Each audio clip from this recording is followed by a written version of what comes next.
Good afternoon, and welcome to the University of Regina's Research with Impact series delivered virtually. This is the first of a three-part series being offered over the next 3 Tuesdays by the University of Regina. My name is Lisa Mitchell, and I'm the Associate Vice President of University Advancement and Communications at the U of R, and it's my pleasure to be the facilitator for today's presentation. I'd like to begin by acknowledging that we are virtually gathered on Treaty 4 territory. This is the traditional territory of the Cree, Saulteaux, Dakota, and Nakota peoples, and the homeland of the Métis. University Advancement and Communications, together with the University of Regina's Lifelong Learning Centre, has been offering the Research with Impact series to mature alumni for the past 3 years. And now, with the day-to-day adjustments that we've all had to make in response to COVID-19, we felt that it was more important than ever to share with you the impactful work that the University of Regina's researchers undertake for the betterment of our world. So we decided to experiment by taking this event virtual. So I hope that everything works today as it's supposed to. It looks like we're doing well so far. And we're so happy that we did take it virtual. Almost as soon as registration opened, we had more than 130 people sign up from cities and towns around the province, from PEI, from Nunavut, from Vancouver Island, and from international alumni representation from as far away as Australia and the UK. So I'd like to welcome all of you, and especially those of you who are joining us from afar and in different time zones. We really appreciate you being here. COVID-19 has affected all of us around the world in so many ways. And in mid-March, the University of Regina made the decision to move all classes to remote learning formats. Our students have been off campus since around the 16th of March. And this decision also effectively caused a pause for our research endeavors. So today, I'm very pleased to share with you that on May 4th, the Research Office at the University of Regina began the first phase of a carefully controlled, slow and steady 4-phase back to research plan, which aligns very closely with the province of Saskatchewan's phased-in Reopen Saskatchewan plan. We hope that today you'll really enjoy participating in this virtual format. And I just now want to speak to you a little bit about the format for the rest of the presentation. The format for today will be as follows. Our researcher, Dr. Mang, whom you see in the window next to me, will present for 45 minutes. Throughout the presentation, we encourage you to post any questions that you might have for Dr. Mang via the chat feature located at the bottom of your screen. It looks like a little icon for cartoon speeches. If you press on that and find the name of our moderator, Kylie Dahlstrom, at SIS non-credit, so her name will be listed as SIS non-credit-Kylie. Please post your questions privately to Kylie rather than to everyone.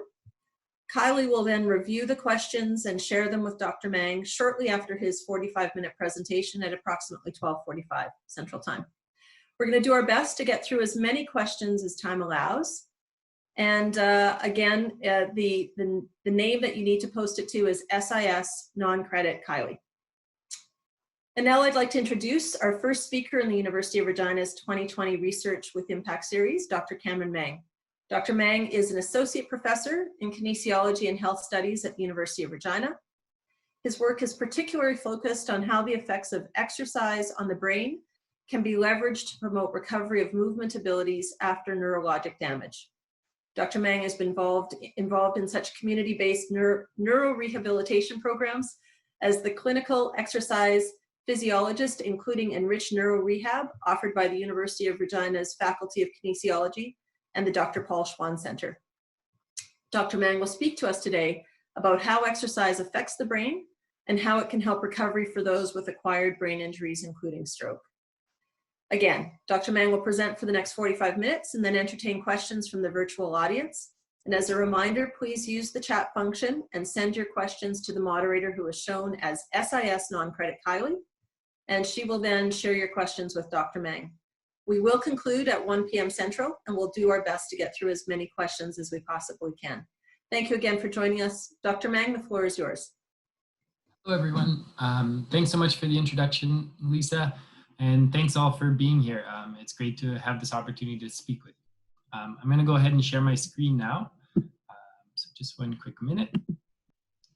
All right, so here we are. So as you gathered from the introduction from Lisa there, I wear a couple of hats at the university. First as a new assistant professor who teaches and does research related to the neural control of human movement. And second as a practitioner, as a kinesiologist and clinical exercise physiologist who oversees a community exercise program for people with neurological conditions. And I hope that through the course of my talk with you today, that my perspectives from those two different roles kind of shine through and you can see a melding of those together. So today, as mentioned, I'll be speaking to you about exercise and acquired brain injury. And I want to start us off with a couple of quotes. The first one here from Neil deGrasse Tyson. Everything we do, every thought we've ever had is produced by the human brain.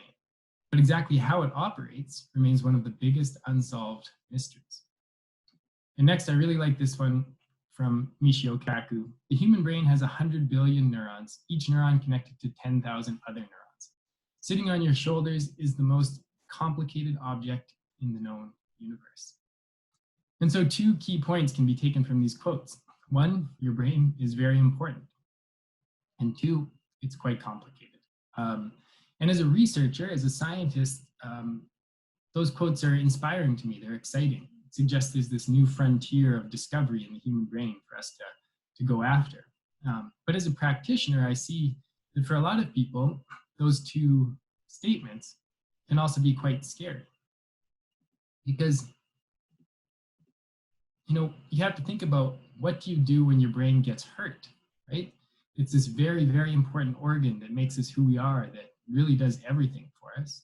And it's so complicated that a lot of the time, even people with the most knowledge cannot necessarily tell you exactly what to do.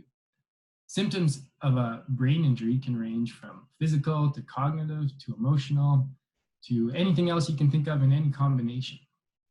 And interestingly, acquired brain injuries, so brain injuries that are not congenital or hereditary, are very common. If you think about Canada, a country with about 40 million people, there's over 1.5 million people living with the experience of acquired brain injury. Now, the most common causes of acquired brain injury are stroke and traumatic brain injury, but you can see in those bubbles around that little graphic that there's many other causes as well. And so in today's talk, I'm going to split this up into three main parts. I'm going to start just by talking about acquired brain injury rehabilitation. So the rehabilitation and recovery process that we generally think of for someone who's had an acquired brain. Then the bulk of the talk will be discussing exercise and acquired brain injury.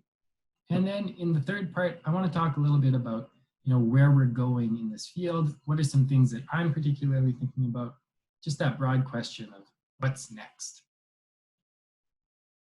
So we'll start in part one here about acquired brain injury rehabilitation. And I like to start a section off like this with quickly clearing up a key misconception of the past. And that misconception is that the brain is somewhat equivalent to this very brainy looking rock. And along with that misconception came statements like this that went unquestioned for many, many years. Statements like, after childhood, your brain does not change. Or after childhood, the only changes that do happen in your brain are negative changes. Things like cell death and degeneration. Essentially like eroding away, just like that rock. And thirdly, if you injure your brain, it will not recover. Well, scientists had an inkling for many, many years that these types of statements were not entirely true. And in the last 30 to 50 years, thanks to a lot of advances in experimental techniques, and particularly imaging techniques, we now know that this idea and these statements couldn't be further from the truth. In fact, your brain is very, very malleable, capable of all kinds of change. And instead of being like a rock that is just slowly eroding away, it is much more like a nice lump of moldable clay.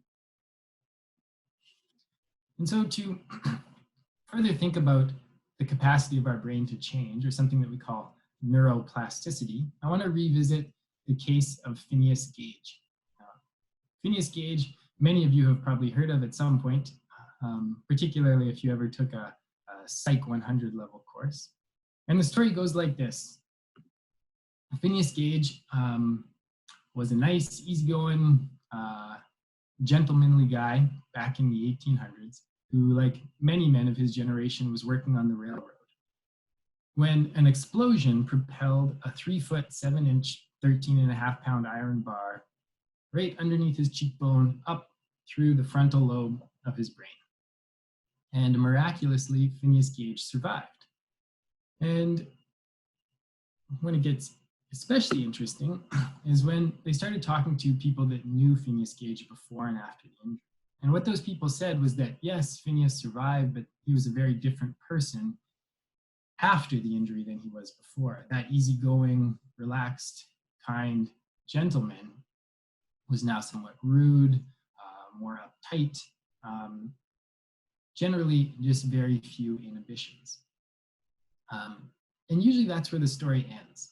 And what we take from that is, one, the brain showed this miraculous capacity to recover such that Phineas survived. And then two, that the frontal lobe is highly involved in brain functions that we associate with personality. Now, in more recent years, people have started to talk about the rest of Phineas Gage's story, and it tells us even more about the brain, and particularly neuroplasticity. And the rest of the story actually goes like this. Those personality changes that were so robust and apparent immediately after the injury only lasted for about 2 or 3 years. And after that, many of his family members and friends reported that Phineas started to seem a lot more like his old self again. And he even went on, after those first 2 to 3 years, to rejoin the community as a working and contributing member, particularly as a long stage coach driver for a decade.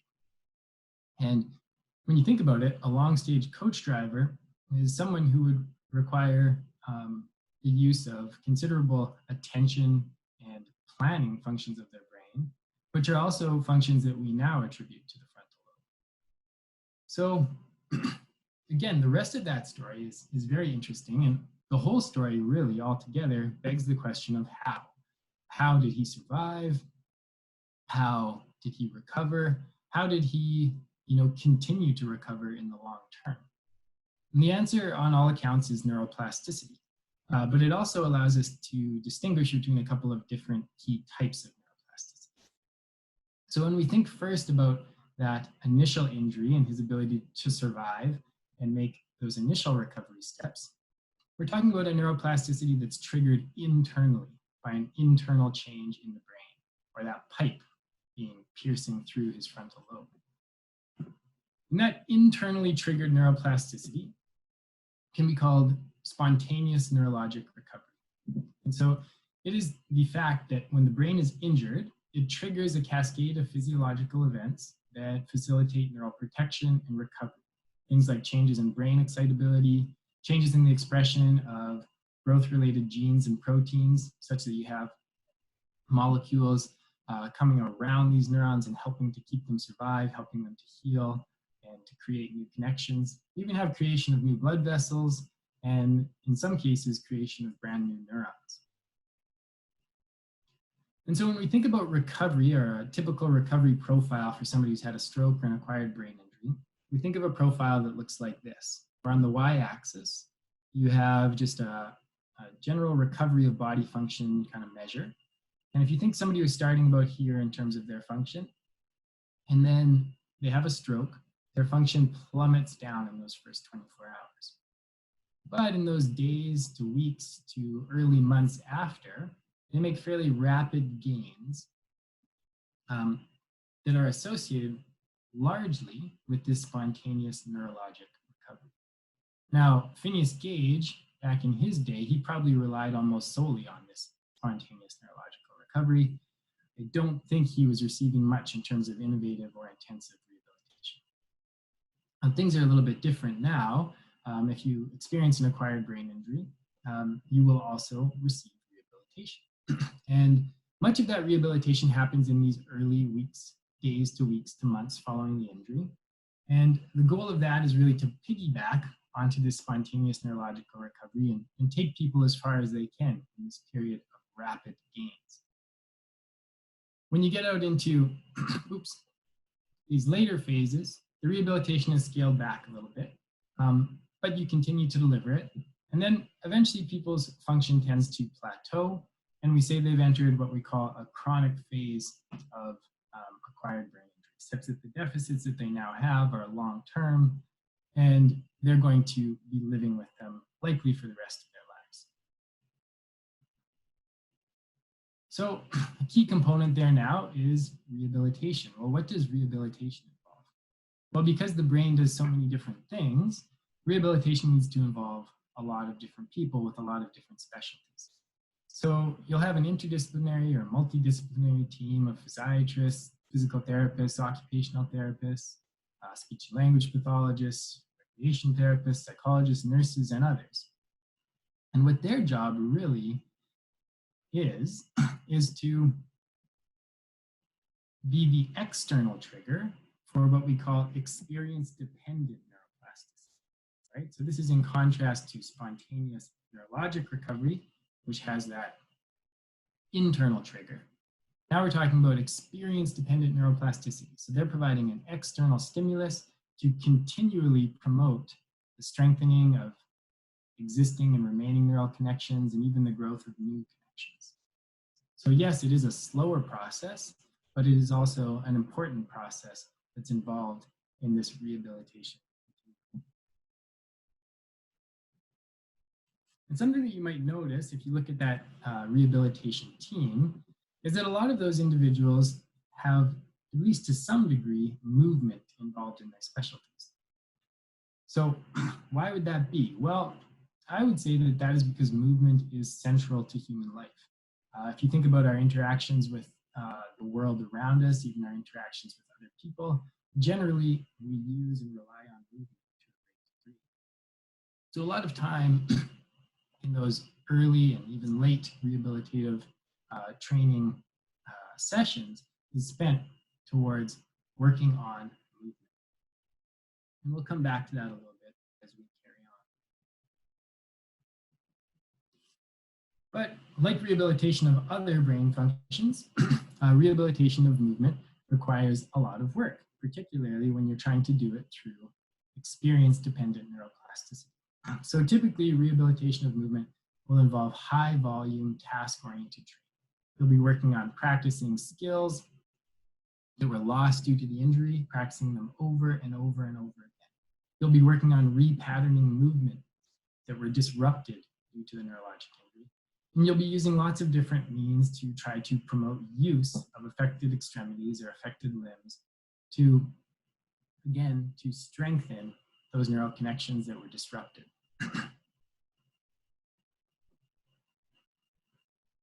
So if you think about what it all looks like then, just from kind of a broad view, let's say you've had a stroke or a traumatic brain injury, you'll end up in an ambulance on your way to the hospital where you'll be treated acutely. And once your condition becomes more stable, you'll begin some intense inpatient rehab. Eventually you'll be discharged into outpatient rehab, and eventually you'll be sent home.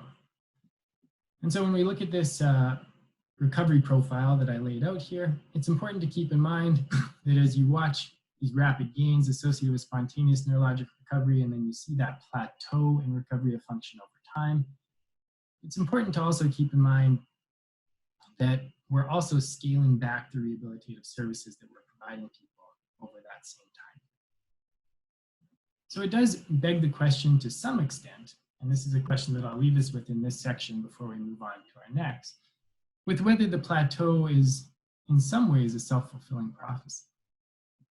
Unfortunately, when people go home, a lot of the time it's not such a bright and sunshiny place as that little home there, and instead it ends up looking like this, all right? A place where it's somewhat lonely, not a lot of social interaction, not a lot of physical activity. So when you think about that plateau in function, again, it's important to think about, is this a chicken or egg problem?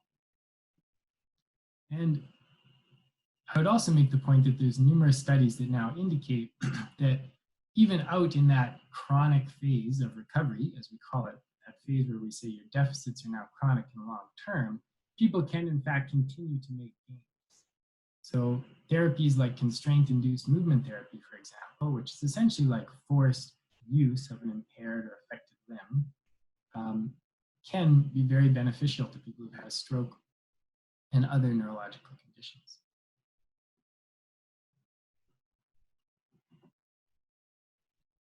So I'm going to leave us there on our first part, and then we're going to move into thinking about exercise and acquired brain injury a little bit more. But hopefully this will all just kind of set the stage for the rest of what we're going to talk about. And so the three main points that I want you to take from this first part are: one, that neuroplasticity underlies recovery from acquired brain injury, and that there's two main types that contribute: that internally triggered neuroplasticity associated with spontaneous neurologic recovery, and then that externally triggered, experience-dependent plasticity that's triggered by rehabilitation. I'd also like you to take home the point that rehabilitation of movement is a key component of that recovery process, and that rehabilitation supports are generally reduced over time as we move away from that onset of the injury. So that's our section on acquired brain injury rehabilitation to set the stage for the rest of the talk. And now we're going to move into some information on exercise and acquired brain injury. And this will be the bulk of the presentation. So I'm going to start this by just going back to this recovery profile again. And we talked about this plateau a little bit in the prior slides and in the prior section. But what we didn't talk about was these dashed lines around the plateau. Right? So you've got a dashed line moving up and you've got a dashed line moving down. And what these dashed lines suggest is that perhaps this chronic stage isn't so chronic after all. It seems that you can still make change even in this chronic phase, and that change can be for better or for worse. And like most systems of the body, that change can happen or tends to happen on what we call a use it or lose it basis. So use it, and you will be encouraging functional recovery, or don't use it, and you will potentially be losing some of that recovery that you already had previously gained. So when we think about this continuum of care here a little bit, when we think about people heading home to situations that maybe aren't great and do not necessarily promote use, you can imagine which of those dashed lines they're more likely to fall onto. People end up, you could say, losing it more than they are using. And to reiterate that even further, I just wanted to lay this out as this sort of lose it cycle here, right? So you head home after an acquired brain injury, after you've gone through all of your rehabilitation, and you still have some lingering functional movement deficits, right? What does that do? That discourages your involvement and participation in physical activity, which then results in decreases in your fitness and health, which then further decrease or exacerbate those functional movement challenges. And it's easy for people to end up in this sort of lose it cycle. I would suggest right here, right off the bat, and continue to talk about why, that exercise can help to break that cycle. So if we can find ways to get people moving, get people exercising, we can encourage them to use it. And not just physically use their bodies, but also think about all of the other ways that they're using their brain in these situations, from social interactions to planning, attention, and other cognitive functions.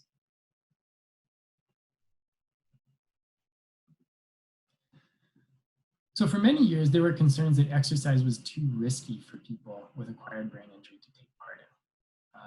And as a result, it wasn't very common for people with acquired brain injury to take part in it. So I can see to some extent where some of those concerns came from. Generally, a lot of people with acquired brain injury are coming into the hospital already in a deconditioned state. There's also so many different symptoms that can be associated with various acquired brain injuries, and the complexity of those symptoms can make people worried that perhaps exercise could exacerbate them. However, I'll say now that we can largely put those concerns behind us. I mean, you certainly do need to always be careful and manage symptoms and be aware of individual needs, but it's well established that the benefits generally outweigh the risks when it comes to exercise. And I'll just lay out a few of those benefits right away here. So exercise is known to improve physical conditioning and related to that, physical function. It prevents secondary health conditions like diabetes, heart disease, and related complications. Many of those common acquired brain injury symptoms that we had some worry previously about being exacerbated by exercise are in fact reduced by exercise, things like headaches and fogginess, or even spasticity. And exercise has the added benefit of improving people's mood and energy levels and promoting social interaction. And I think an important point to make is that when you think about the risks of many other treatments that are prescribed for acquired brain injury, when it comes to exercise, you don't really need to spend nearly as much time looking for the fine print of all those risks and side effects.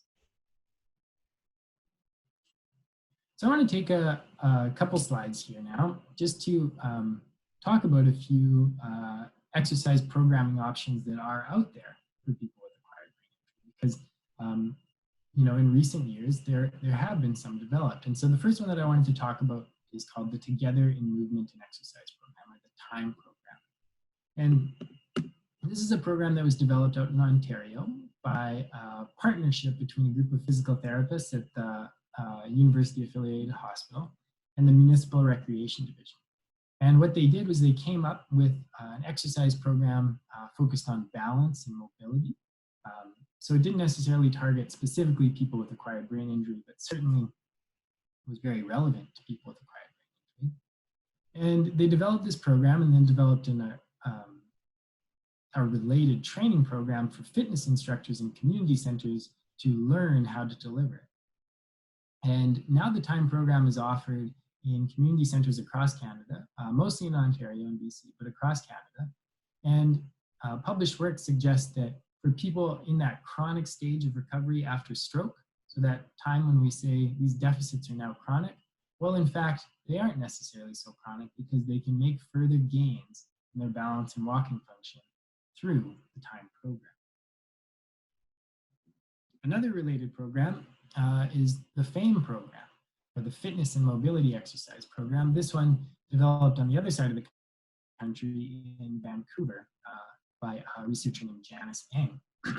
And so this is a community-based exercise program as well. You can see it's done in sort of a group fitness format. And again, it targets balance and mobility, this time specifically for people who experience chronic stroke. And so again, TIME and FAME are wonderful programs that are offered across the country. I will note though, that these programs are targeted to a specific group of people with acquired brain injury, notably people who are ambulatory or capable of being up on their own two feet. And so at the University of Regina, this was mentioned in my introduction, I've recently developed a program called the Enriched Neurorehabilitation program. It's brand new, just started in September of this past year. This is also a community-based exercise program. It's delivered in a group format, but not like a standard group exercise class.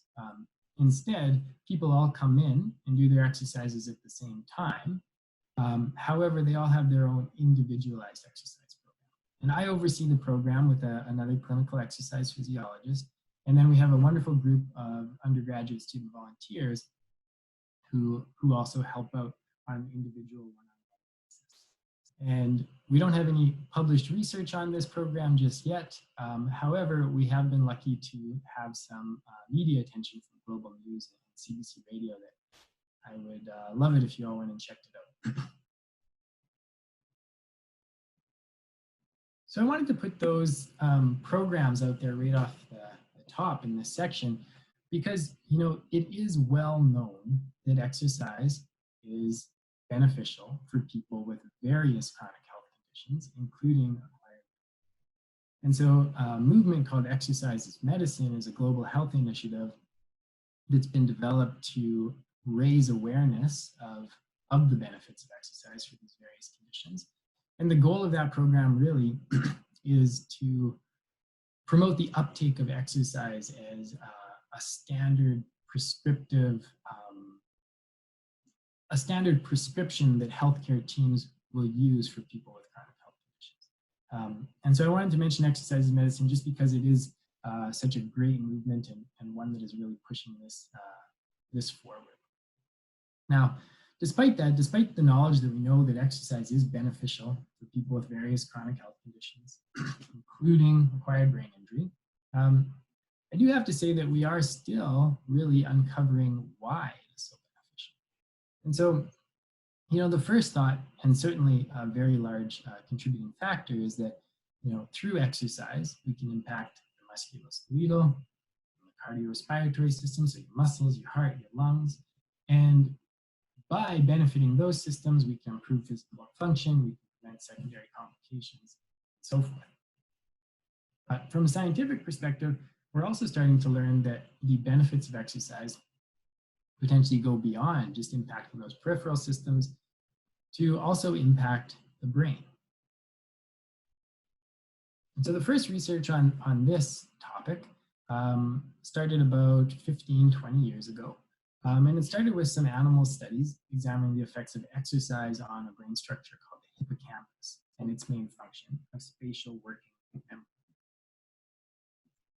And so this initial research involved, this is a little rat here inside this dish, right? And inside this dish, it's filled up with water, and there's a landmark on one part of the dish. And within here, there's an invisible platform. And this rat's going to be swimming around this dish trying to find a way out. And eventually he's going to land on this invisible platform and climb up. All right. And every time that you put the rat into that little dish, starts to learn a little bit more about where this platform is in relation to that landmark. All right. And so this is called the Morris water maze test. And it's a common way to assess spatial working memory, which is a known function of the hippocampus, part of the brain, in the temporal lobe. And what this initial research found was that if you had rats exercising for 1 to 3 weeks versus rats that were living sedentarily on their own cage, you found that these rats that were exercising actually showed better learning in this Morris water maze test scenario. And complementary research demonstrated that if you looked at what was going on in the hippocampus, you saw this very big change in gene expression, hundreds of genes with changes in their regulation. And interestingly, 40%, almost 40% of those genes were associated with plasticity, or mechanisms involved in the strengthening and growth of neural connections. That was some of the first evidence that exercise goes beyond just impacting our muscles, our heart, and our lungs to actually also directly impact our brains. And since then, this research has been extended into humans. So here's some data from a study that was conducted in healthy older adults. And in this study, you had a group of adults who were involved in a 1-year regular aerobic exercise training study, and they're represented by the blue line on the plots. And another group that was involved in just a sort of a regular stretching control intervention. And they did MRI imaging of these individuals at baseline, 6 months into the program and a year later, and they looked at the volume of the hippocampus. And they saw in those exercising individuals, look at that blue line, they actually saw a growth in the volume of the hippocampus over time. And they also saw that those individuals who showed more growth, so demonstrated by these scatter plots down here, more growth of the hippocampus on the x-axis was associated with more gains in spatial working memory performance. Right? So that original animal research has been translated over to humans. And now it's known that the effects of exercise on the brain go beyond just impacting the hippocampus and its functions involved in memory to also impact other brain structures and other brain processes. And so to give you an example that's particularly relevant for acquired brain injury rehabilitation, here's another animal study that was conducted by a gentleman named Dale Corbett out in Eastern Canada. And in this study, he was evaluating recovery from an experimentally induced acquired brain injury in a rodent model. And as part of that recovery process, these rats with acquired brain injury participated in what would be an equivalent of task-oriented, repetitive, high-volume rehabilitation. They practiced a reaching task, a skilled reaching task, over and over and over again with their more affected limb. All right. And what they found was that if they took rats who, after the acquired brain injury, lived in an environment like this, an environment that they call an enriched environment, where they have lots of access to exercise, physical activity, social interaction, and cognitive stimulation, versus rats that lived in generally socially isolated environments, those rats living in the enriched environment responded better to this rehab, both functionally and in terms of the neural processes that were occurring around the lesion.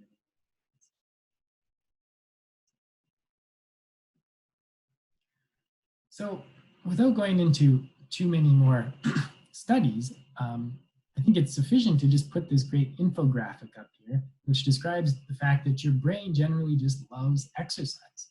And this lays out a whole bunch of different findings that have been made over the last 10 to 20 years. So when we think about exercise in your brain, you can think about release of norepinephrine, which is involved in attention, perception, and motivation. A big one is upregulation of a trophic factor called brain-derived neurotrophic factor, or BDNF, which is involved in neural repair, neuroplasticity, and neural health. You can think about various talked about the hippocampus, endorphins. You can think about serotonin and mood. You can think about just general increases in blood flow and oxygen. And you can even think about dopamine in terms of focus and learning.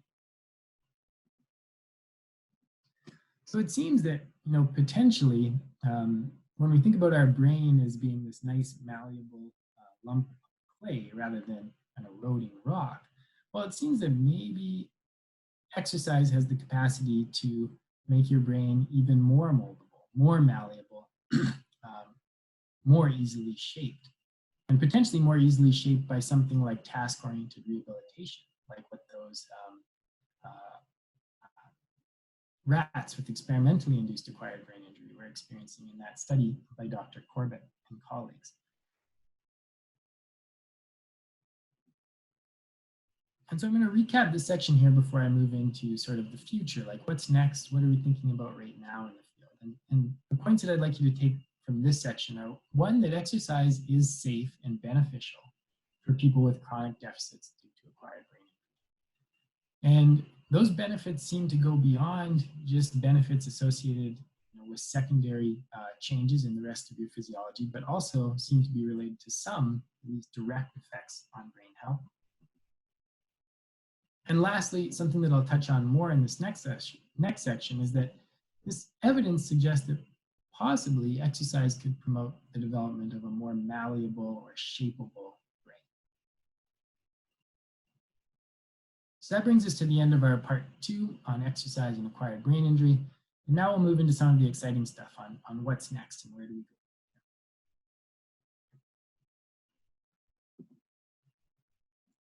And to start this section off, I want to just think again about this, this study that I described to you, talking about enriched environments.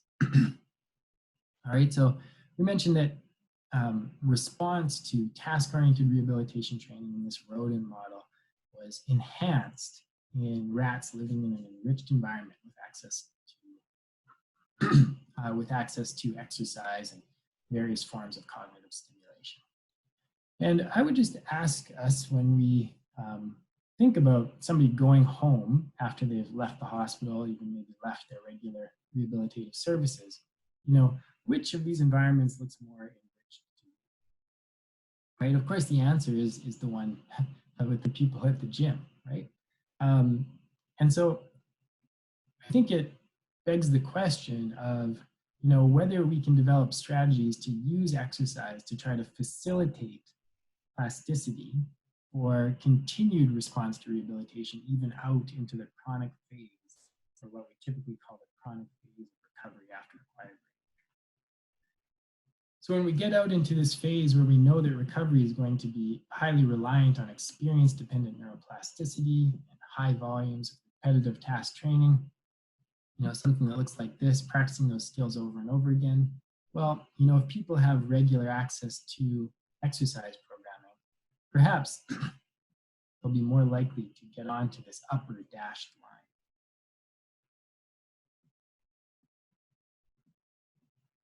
Another thing that people are thinking about a lot lately relates to how exercise might be best prescribed to optimize brain health. So a lot of the time when we think about optimal prescriptions of exercise, we are thinking about how to prescribe exercise to optimally impact our heart and lungs, or to optimally impact hypertrophy our muscles. Well, perhaps there's a certain way that we can go about trying to prescribe exercise to optimally impact the brain. And we're not quite there yet, so there's a lot to do in this area, particularly when we start to think about also personalizing those exercise recommendations. So perhaps this is different for males and females. Perhaps this is different based on your genetics, and there's evidence to suggest that that might be the case. And then when we move into thinking about people with acquired brain injury, this is just a plot from an old paper, where what you're seeing is that the different types of injuries, even amongst people who have all experienced a stroke, can be very diverse. So again, what can we think about in terms of how we might optimally prescribe exercise on an individualized basis?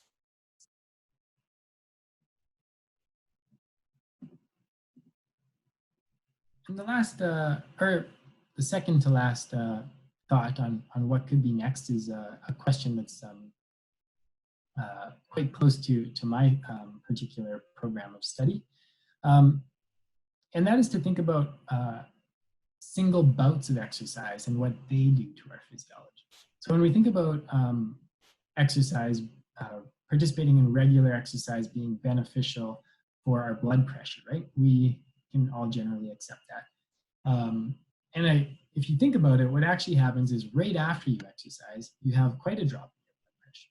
Right? So right after you perform cardiorespiratory exercise, you have a big drop in your blood pressure, and then it slowly makes its way back up.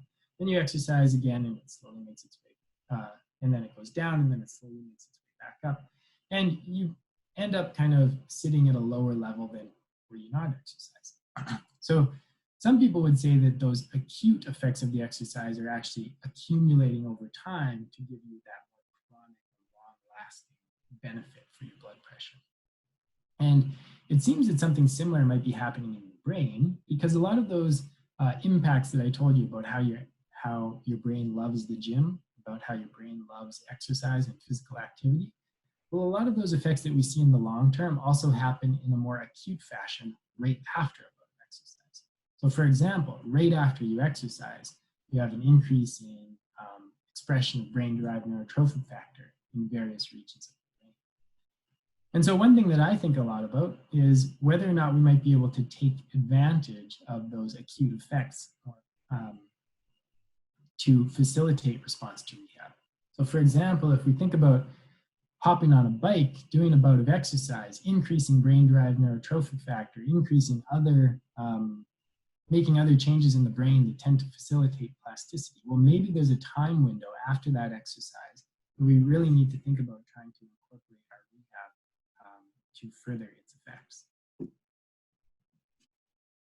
This is really thinking about kind of shifting the balance in your brain towards being more malleable, towards being more plastic, and then trying to take advantage of that as best as we can. The last point about what's next and where this field needs to go from here is a little bit of another path from what I've been talking about here. Instead of thinking about biology, I think we also need to think a little bit about what's going on in terms of policy and programs that are offered out there. So for example, I mentioned that we've got now enriched neurorehab at the U of R. We've got this great exercise as medicine movement. There's programs like Time and Fame out there that are targeted to people with acquired brain injury. However, the reality is that access to these programs in various places for many people are still quite limited and restricted. So there's many challenges around lack of resources, lack of programs, lack of financial resources of the people with acquired brain injury to access them, lack of initiation from those people, and a lack of support. And I think we need to be really thoughtful about ways that we can go about increasing access to exercise for people with acquired brain injuries so that they can realize these varied benefits, that some that we do understand and some that we are still grasping. So thinking about clinic to community-based models, thinking not just about the biology and the physiology of how exercise impacts the brain, but also the implementation of how we can best take advantage of the known effects.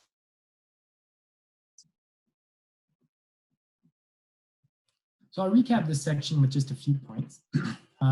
One, I think there's still much to be discovered about how exercise impacts the brain. It's a very exciting field, and I'm just very happy to be a part of it. I think new information will allow us to leverage the positive effects. We know that exercise is beneficial, and now it's about optimizing the effects to get the most bang for our buck, so to speak. With all of that in mind, I think a critical question that we all need to grapple with is how can we increase exercise participation in people with acquired brain injury? How can we help them to realize these benefits? And I'll wrap up now with just a very short conclusion. And my conclusion, I'm just kind of drawing back to that question from the start. The brain is very important. It's very complicated. And when your brain gets hurt, it can be a very scary proposition. But that key question of what do you do when your brain gets hurt, I would say a key answer within reason is to keep using it. So get out and particularly engage in some exercise. Thanks a lot. I'm happy to field questions now. So I will wait to see how those come through from Kylie. Thanks a lot, everybody. We'll just give everybody a minute to see if there are any questions. And if there aren't any questions, we'll maybe conclude at the just before 12 here. First question is from Kelly. My brother had a stroke at 56 and is now 65. He always exercised, always did his rehab. He still golfs, but has not regained full use of his left arm and leg. Any studies to show if this can ever improve? Okay, so this is a great question from Kelly, and I think a lot of people probably wonder about similar things from their own personal circumstances. It sounds like I can't comment on specific cases necessarily. It sounds like your brother's doing all the right things. I would say with studies that have been done with, for example, that time and fame exercise program, certainly it indicates that people can continue to make gains, and particularly with intensive type task-oriented rehabilitation. It's just a matter of finding access to those types of programs and those types of services. So certainly no guarantees of any kinds of gains necessarily, but I think that it would be wrong to suggest that this would not be possible. Thank you, Kelly. Another question that's come through from a couple people was whether I can share my slides with participants. I assume that means just sharing like the slideshow after the fact, and yes, I'm happy to do that. And I believe the presentation will be posted with the alumni office. Question from Diane.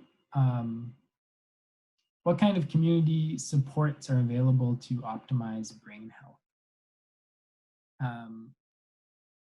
Yeah, so I mean, I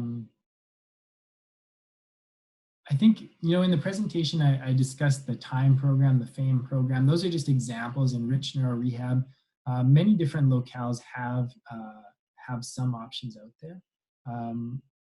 That said, I think that we do definitely need more options, right? So I would encourage people to touch base with local community groups such as, if you're in Saskatchewan Brain Injury Association, other groups like that, and they'll be better suited to find and provide you with supports in pursuing programs that help to optimize brain health.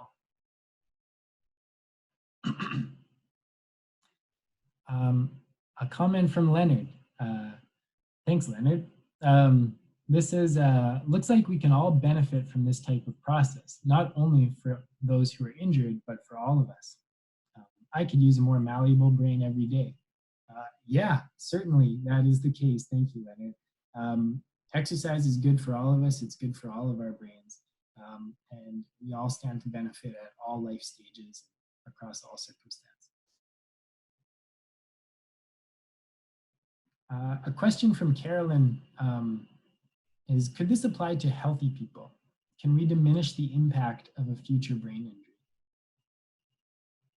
injury? So this question is interesting. I think what it's getting at is, you know, if you're in better shape, if you're involved in more exercise when you experience a brain injury, are you more likely to recover better? This is a very difficult research to do, but generally I would say that the answer that most clinicians would give you is yes. You know, if you're coming in as a fairly healthy and exercised individual, you're more likely to make a better recovery than otherwise.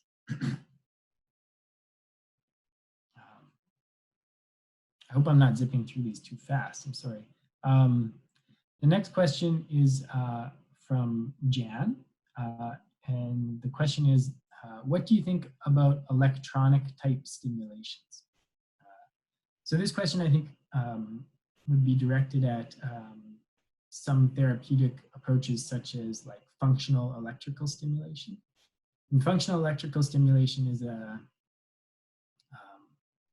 therapeutic technique that involves delivering electrical current through like sticky electrodes on the surface of the skin into paralyzed muscles to help them generate movement and help to strengthen them over time.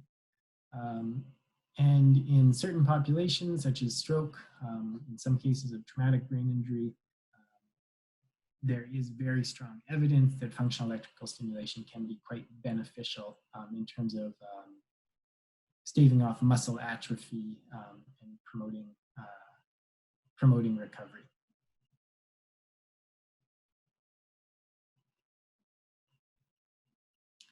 A question from Holly. Thanks, Holly. Has there been any research about muscle building exercise and effects on the brain? You mentioned aerobic, but what about resistance and strength training?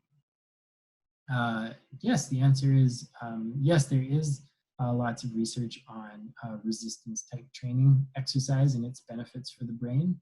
There's a researcher in Vancouver named Teresa Louis Ambrose who does a lot of great work in this area.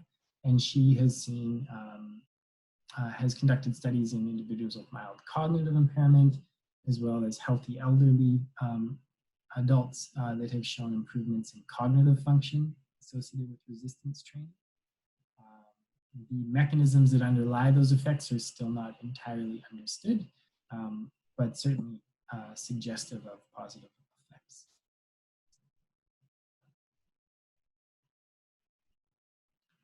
I'll wait and see if any other further questions come through, but Lisa, I think I made it through the list. Well done. Anything else come up there? Oh, sorry, one question came up. Yep. Please comment on brain elasticity as a function of age. So I think the question here is probably, maybe it's meant plasticity. Sorry about that. And so the question would be, I guess, as we get older, do our continue to be plastic or capable of change? And the answer is yes, your brain does continue to have capacity for change. Does that capacity diminish a little bit as we age? Yes, it does. But your brain remains malleable and you can shape it with your own activities. Thanks. I think that's it, Lisa. Okay, great. Listen, on behalf of all the attendees, Dr. Mang, we want to thank you for your fascinating presentation on the positive and beneficial relationship between exercise and the brain, especially following brain injury, but also, as you just mentioned, generally for our overall mental health and physical health. It's heart healthy as well as brain healthy, and I think we could all benefit from that. I know during COVID, it's something I need to maybe spend a little bit more time on, and I'm probably not alone in saying that. And to all of you, thank you for joining us today and for your great questions and for your attention and patience as we loaded everyone on. Our first virtual Research with Impact session, I think, went very well. I want you to know that a recording of today's Research with Impact presentation by Dr. Cameron Mang will be posted and shared with you on the University of Regina's alumni site that can be found at www.uregina.ca/alumni. It might take us an hour or two to get it posted, so just be patient, but definitely by tomorrow it should be up. You can review that at your leisure if you want to go back and take a look at a couple of slides or a couple of the comments that Dr. Mang made. Or you can share the presentation with family and friends, and we encourage you to do that. We always like to get recognition for our researchers and the great work that they're doing. Also, we have our next University of Regina's Research with Impact series next Tuesday, May 19th. So please be sure to register for that. In that session, we're going to find out about getting to net zero by mid-century with our very own Dr. Brian Dolter. In Dr. Dolter's talk, he's an economic professor, and he will outline the challenge of getting to net zero greenhouse gas emissions, and then we'll present strategies that the world can begin to pursue to move towards the net zero target that all countries and all people have. Until then, be safe, stay home, and practice social and physical distancing when you can't stay at home. We do hope that you will join us next week. And until next week, we wish you safety and good health. And bye for now. Thank you. And thank you, Dr. Mang.